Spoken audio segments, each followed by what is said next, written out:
US says it has no plans of capping H-1B in retaliation to data localization norms. But how will India accommodate US demands on bridging trade deficit and e-commerce? Remember, there are two crucial meetings next week, one between the US Secretary of State and the Indian External Affairs Minister, and then the all-important meeting between President Donald Trump and Prime Minister Narendra Modi on the sidelines of G20. Let me go across to Anjali Prasad, a former ambassador to the WTO. Ambassador Prasad, over the last few weeks, we've seen the kind of pressure that Washington has been building up on the question of data localization, e-commerce, reciprocity for US companies. How much can India accommodate?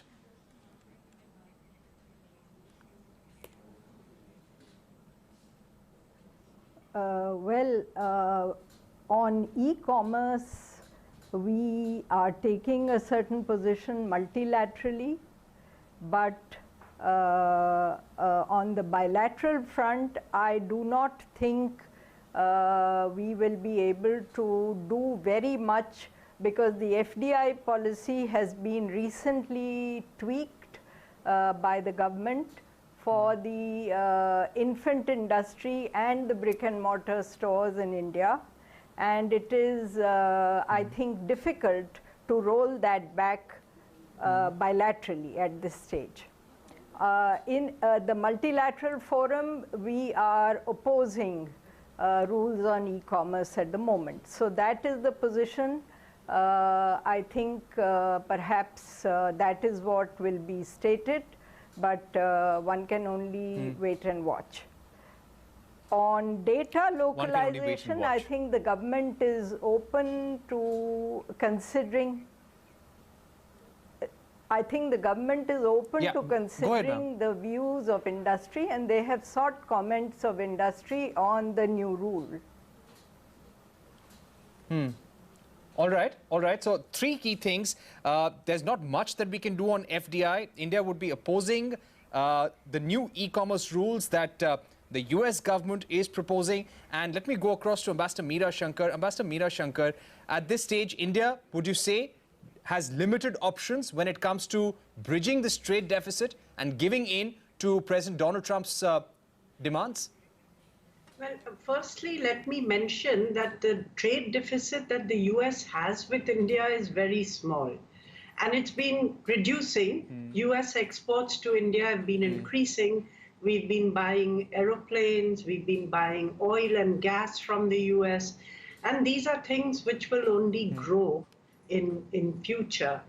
I think that you have to, instead of taking it issue by issue, that perhaps the two countries will decide on a package and there will be talks. I don't think they'll have immediate decisions, but there will be probably agreement to talk further on some of these issues.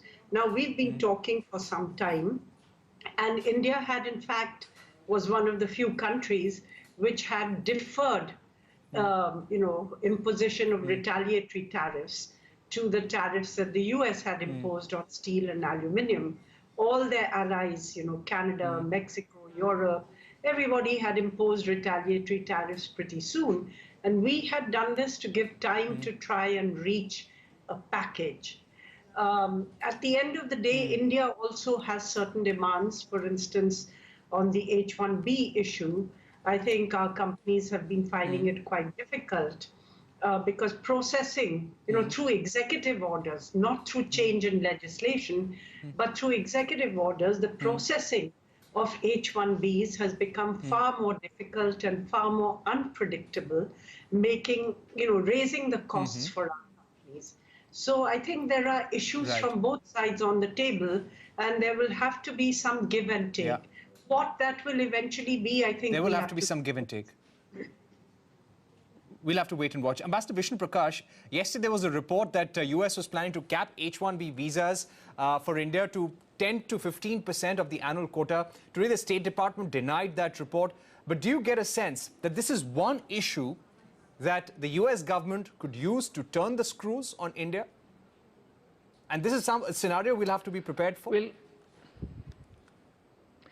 Well, Parikshit, my reading is, and before I say that, I'm delighted to be on the show with my co-panelist Anjali, although I can't see her, but delighted to be on the show with her.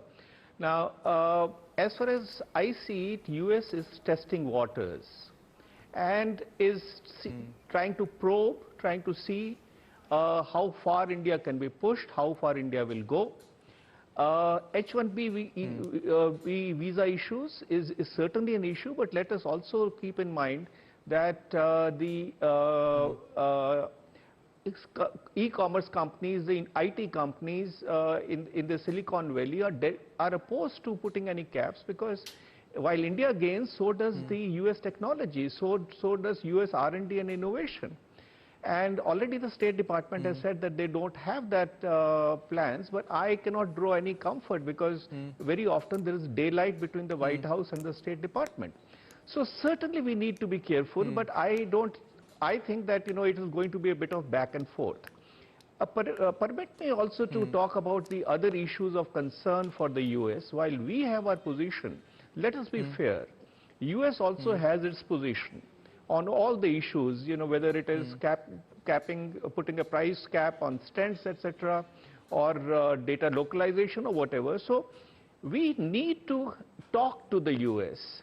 And we have been very patient. We have been very correct in my view. We have not aggressively retaliated against the US. So I think we have to find a new equilibrium, a new dynamic. But overall, the relationship continues to be in positive territory. A lot has been invested in the relationship. And I think that, you know, this is something that we can deal with and find a solution to through negotiations. We have handled much more trickier negotiations in the past. And there is no reason why we cannot do it now. Okay, so you're saying we can deal with this? This is not a grave situation. We've handled worse situation in the past. Anjali Prasad, coming back to you, these retaliatory tariffs that India imposed recently, we had deferred it almost 9 or 10 times. What would be the impact on US companies, and how can the US react to something like this that India has done?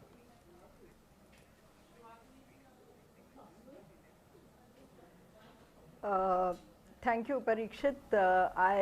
Before I respond, may I also reciprocate Vishnu's comment. I'm also delighted to be on the panel with him. As far as the retaliatory tariff is concerned, I think government has sent a very strong signal.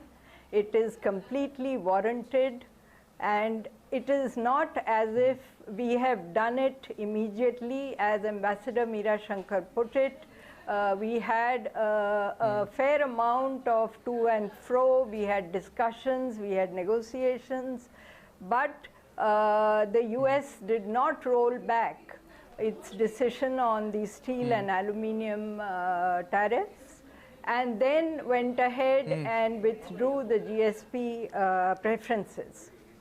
So I think this is a signal which is very warranted, and it will impact the US, because just taking 2 examples, India is the largest importer of US almonds. In fact, 50% of the exports of the US go to India of almonds. Similarly, apples, we are the second largest importer from the US. So it is bound to impact the US, and it's a range of products that we have covered in the agriculture and the industrial sector. Yeah. Okay. So there's going to be a wide impact on US companies, especially in the agriculture sector. My final question now to Admiral Chauhan. Admiral Chauhan, we have a US president who will see the strategic relationship with India also through the trade lens. The S-400 deal, India's relations with Russia, India's relations with Iran will come into question during those meetings next week. What do you think is the kind of role the US government would like India to play in this region and also Indo-Pacific?